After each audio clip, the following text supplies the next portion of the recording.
Olá pessoal, sejam bem-vindos ao nosso canal e hoje a gente vai mergulhar em um tema que está gerando bastante discussão e muita dor de cabeça dentro do mercado de energia solar. Isso mesmo, a inversão de fluxo. E essa inversão de fluxo pode ser culpa sua. E assiste esse vídeo até o final que eu vou te explicar por quê. Mas antes da gente começar a falar sobre inversão de fluxo, a gente tem que compreender o que é a geração distribuída. Qual o conceito da geração distribuída? Por muito tempo, no Brasil, a única forma de geração de energia era através de grandes usinas, de grandes geradoras, principalmente de hidrelétricas ou termoelétrica. A geração distribuída ela foi uma saída para que eu descentralizasse essas gerações e reduzisse o impacto que é a construção, o impacto tanto financeiro como ambiental da construção dessas grandes usinas. Então, o conceito da geração distribuída é criar pequenas usinas próximo às cargas. E aí foi aí que em 2012, com a 482, permitiu o consumidor a gerar sua própria energia, colocar a sua usina de energia solar ou de outra fonte renovável próximo ali da sua carga para gerar energia para essa carga consumidora. Então, o principal conceito de geração distribuída é justamente esse: gerar energia próximo à carga para abater ali um consumo específico, ou de uma única pessoa, de um único consumidor, ou de um empreendimento, ou de um grupo de consumidores que se juntam e colocam uma única usina. Ou seja, a dona Mariazinha ali tem um grande consumo de energia na sua casa, ela coloca ali no seu telhado um sistema de energia solar que vai abater essa sua conta de energia. O seu Francisco, ele tem um comércio, devido à utilização de freezers e outros equipamentos elétricos, ele tem um grande consumo e aí ele tem a possibilidade de colocar um sistema de energia solar e fazer a compensação dessa energia gerada. Ou um grupo de moradores de um condomínio se juntam e montam uma grande usina para atender o consumo desse grupo de consumidores. Então, a geração distribuída ela é criada dentro desse conceito de criar geração próxima à carga para compensar um consumo específico. E aí o que foi que o mercado enxergou? O mercado enxergou uma oportunidade de fazer grandes negócios com esses modelos de compensação.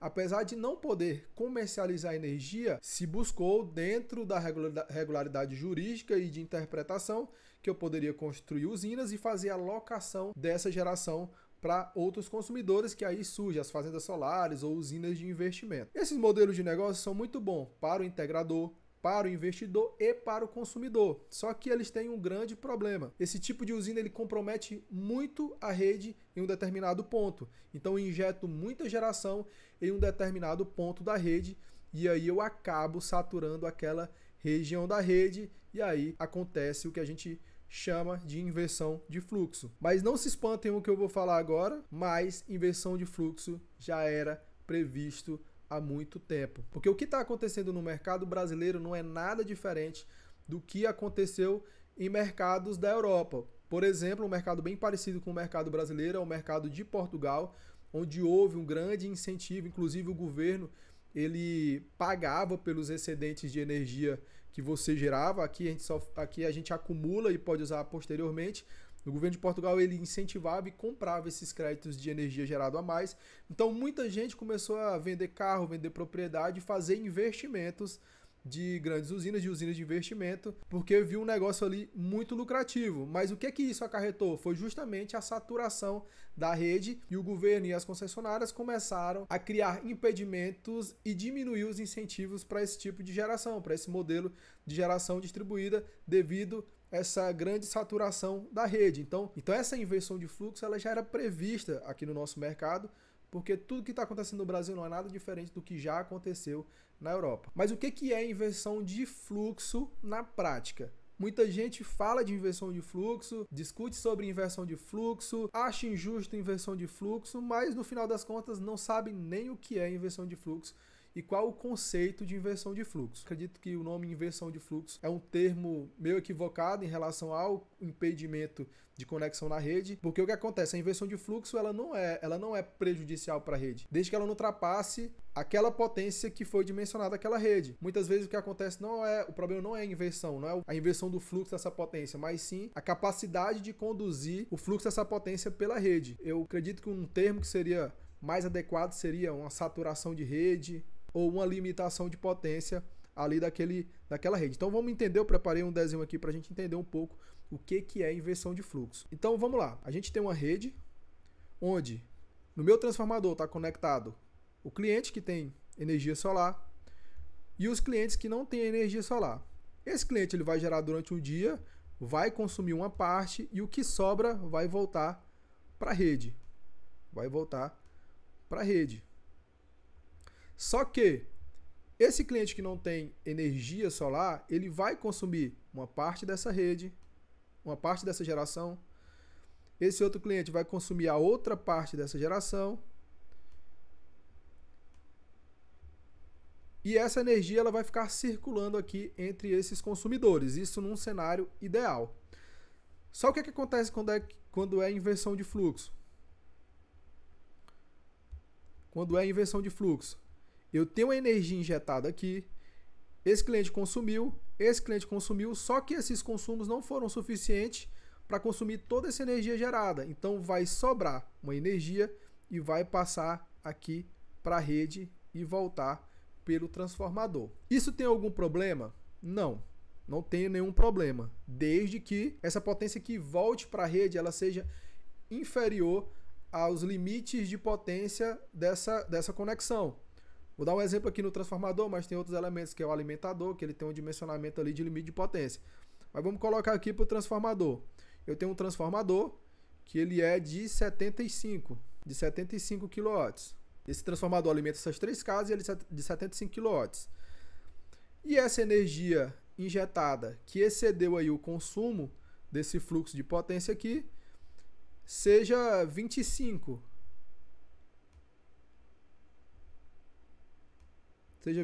kW.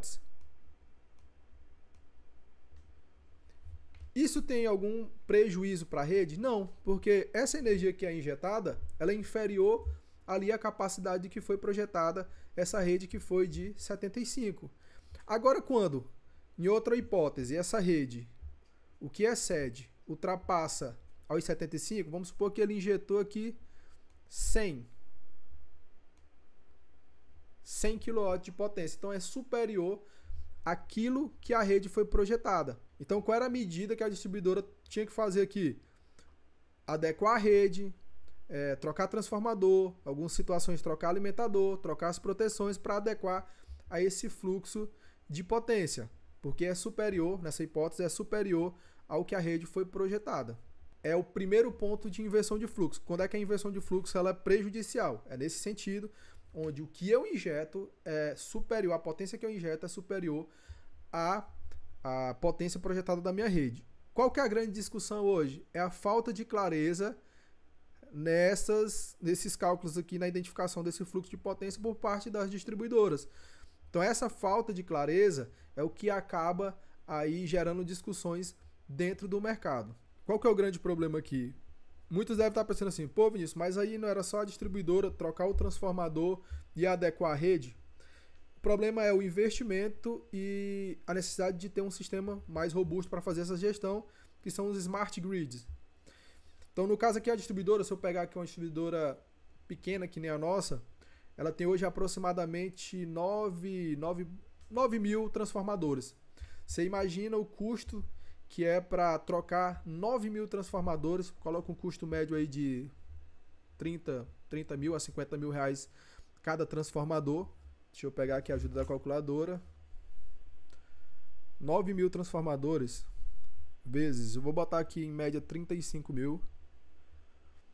315 milhões para trocar os transformadores, isso fora outras adequações que você tem que fazer de reforço de rede.